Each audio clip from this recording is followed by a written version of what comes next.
ابو جہل وہ بدبخت کافر تھا کہ جس نے ساری زندگی رسول اللہ صلی اللہ علیہ وآلہ وسلم کو تکالیف اور دکھ کے علاوہ کچھ نہ دیا۔ فرعون اور نمرود کی موت کی طرح ابو جہل بھی کتے کی موت ہی مرا۔ حضرت عبد الرحمن بن عوف رضی اللہ تعالیٰ عنہ سے مروی ہے کہ جب جنگ بدر کا میدان سجا تو معاذ اور معوذ میرے پاس آئے۔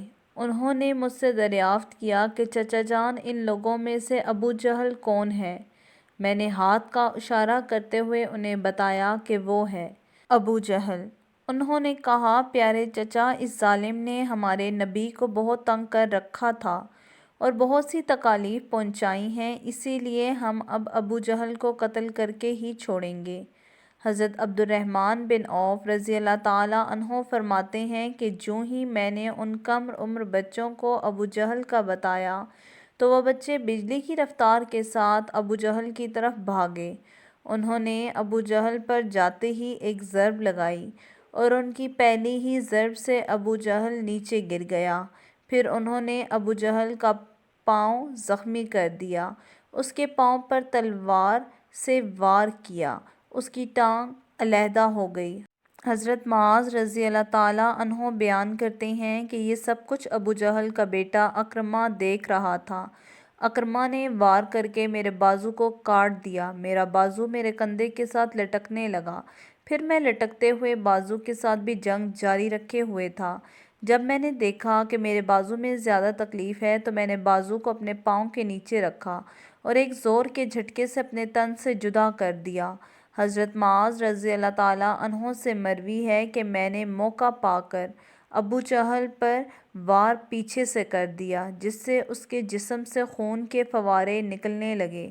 ابو جہل کو موت کے گھاٹ اتار کر یہ دونوں بچے رسول اللہ صلی اللہ علیہ وآلہ وسلم کے پاس جا کر عرض کرنے لگے، یا رسول اللہ صلی اللہ علیہ وآلہ وسلم، ہم نے ابو جہل کو قتل کر ڈالا ہے۔ امام طبری لکھتے ہیں کہ ابو جہل ابھی قتل نہ ہوا تھا بلکہ وہ درد سے چلا رہا تھا اور تڑپ تڑپ کر موت کا انتظار کر رہا تھا۔ جب جنگ ختم ہوئی تو رسول اللہ صلی اللہ علیہ وآلہ وسلم نے تمام صحابہ اکرام کو حکم دیا کہ ابو جہل کی لاش تلاش کی جائے۔ سب صحابہ اب ابو جہل کی تلاش میں مگن ہو گئے۔ حضرت عبداللہ بن مسعود رضی اللہ تعالیٰ عنہ بھی ان میں شامل تھے۔ رسول اللہ صلی اللہ علیہ وآلہ وسلم نے تمام صحابہ اکرام کو ابو جہل کی نشانی بتائی کہ ابو جہل کے گھٹنے پر نشان ہوگا۔ صحابہ نے عرض کی، یا رسول اللہ علیہ وآلہ وسلم، ابو جہل کے گھٹنے پر وہ نشان کس طرح آیا تھا؟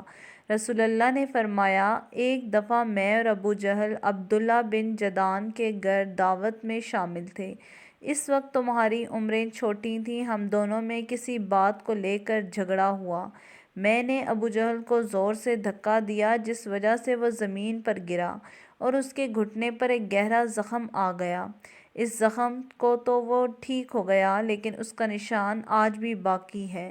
حضرت ابن مسعود رضی اللہ تعالیٰ عنہ سے روایت ہے کہ میں میدان میں ہر لاش کو الٹا کر کے دیکھ رہا تھا۔ مجھے ایک جگہ پر ابو جہل زخمی حالت میں نظر آیا۔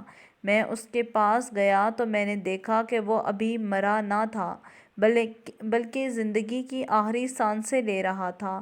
اس کے جسم سے خون کے فوارے نکل رہے تھے۔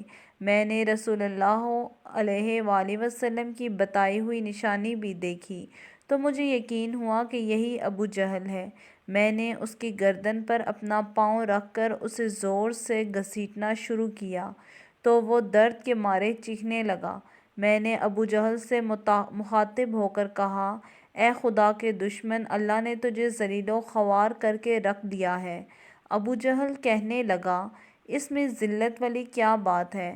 میں تو اس آدمی سے بدلہ لینے کے لیے یہاں آیا تھا جس شخص کو تم لوگوں نے قتل کیا۔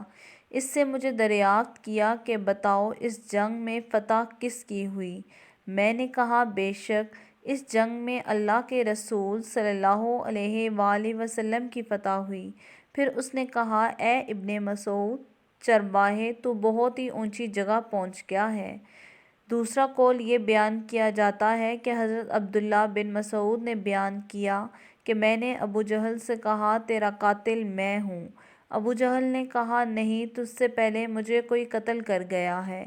ایک اور یہ بھی بیان کیا جاتا ہے کہ جب ابن مسعود ابو جہل کے سینے پر بیٹھ کر کہنے لگے اے اسلام کے بدترین دشمن، تم تو فرعون سے بھی زیادہ بدبخت نکلے۔ فرعون نے پھر بھی مرتے وقت اپنی غلطیوں کو مانا تھا کہ میں ہی غلط ہوں، لیکن تم تو مرتے ہوئے بھی اسلام کے خلاف ہی بک رہے ہو۔ یہ سن کر ابو جہل نے جواب دیا اپنے آقا محمد صلی اللہ علیہ وآلہ وسلم کو جا کر میرا یہ پیغام دینا کہ ابو جہل اس دنیا سے چلا تو گیا ہے، لیکن وہ یہ پیغام دے کر گیا ہے کہ محمد صلی اللہ علیہ وآلہ وسلم کا سب سے بڑا دشمن میں ہی ہوں۔ ابو جہل کی زبان سے یہ سن کر میں نے ابو جہل کی تلوار پکڑی اور اسی سے اس کے جسم سے اس کا سر جدا کر دیا۔ فرماتے ہیں کہ میں جسم سے سر کو جدا کر کے نبی کریم صلی اللہ علیہ وآلہ وسلم کے پاس لے آیا۔ میں نے کہا آقائے دو جہاں کی بارگاہ میں ابو جہل کا سر پیش کرتے ہوئے عرض کی یا رسول اللہ یہ لیجئے ابو جہل کا سر۔ رسول اللہ صلی اللہ علیہ وآلہ وسلم نے فرمایا قسم ہے اس ذات کی جس کے قبضے میں میری جان ہے، بے شک یہی ابو جہل ہے۔ رسول اللہ صلی اللہ علیہ وآلہ وسلم نے ابو جہل کے سر کے پاس کھڑے ہو کر فرمایا یہ کافر ابو جہل اس امت کا فرعون تھا، خطرناک اور ظالم فرعون۔ ہر امت میں ایک فرعون ہوتا ہے، جبکہ میری امت کا فرعون ابو جہل تھا۔ اللہ کا لاکھ لاکھ شکر ہے کہ یہ بدبخت ہلاک ہو گیا۔ روایات میں اس طرح بیان کیا گیا ہے کہ رسول اللہ صلی اللہ علیہ وآلہ وسلم نے شکرانے کے نوافل ادا کیے۔ رسول اللہ کے فرمانے پر ابو جہل کی لاش، اس کا سر اور قریش کے 24 سرداروں کی لاش ایک کنویں میں پھینک دی گئی۔ اس کے بعد رسول اللہ علیہ وآلہ وسلم 3 دن میدان بدر میں رہے اور جاتے ہوئے اس کنویں پر بھی گئے جہاں کفار مکہ کی لاشیں پھینکی گئی تھیں۔ آقا علیہ السلام نے کنویں پر کھڑے ہو کر قتل ہونے والے یہ فرمایا اے کنویں میں پھینکی گئی لاشوں، کیا تم نے اللہ کے وعدے کو پورا ہوتے ہوئے پایا ہے؟ اللہ کا وعدہ سچ ثابت ہوا۔ حضرت انس رضی اللہ تعالیٰ عنہ سے مروی ہے کہ رسول اللہ صلی اللہ علیہ وآلہ وسلم نے آدھی رات کے وقت یہ تمام لاشوں کے نام لے کر فرمایا اے ابو جہل بن ہشام۔ اسی طرح نبی کریم صلی اللہ علیہ وسلم سبھی لاشوں کے نام لیے اور فرمایا کیا تم نے رب کائنات کا وعدہ پورا ہوتے ہوئے دیکھا؟ کیا تم نے اپنے خداؤں کو وعدہ سچ پایا؟ میرے خدا نے جو مجھ سے وعدہ کیا تھا وہی سچ ہوا۔ اس پر صحابہ اکرام نے پوچھا یا رسول اللہ آپ لاشوں سے باتیں کر رہے ہیں؟ تو رسول اللہ صلی اللہ علیہ وآلہ وسلم نے فرمایا جو باتیں میں ان سے کر رہا ہوں تم ان لاشوں سے زیادہ نہیں سن سکتے، بس یہ لاشیں بول نہیں باتیں سب کچھ سن رہی ہیں۔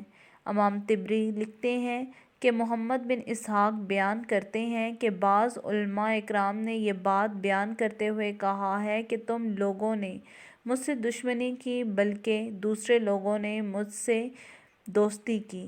تم نے مجھ سے میرے شہر کو چھینا، دوسرے لوگوں نے مجھے اپنے شہر میں پناہ دی۔ تم لوگ مجھے جھوٹا کہتے رہے، دوسروں نے مجھے سچا اور آخری نبی کہا۔ تم لوگوں نے مجھ کو بے شمار تکالیف دیں، لیکن دوسرے لوگوں نے میری تمام پریشانیوں میں شریک ہوئے۔ اس کے بعد رسول اللہ صلی اللہ علیہ وآلہ وسلم نے فرمایا میں نے تو اپنے رب کائنات کے وعدے کو سچ پایا ہے۔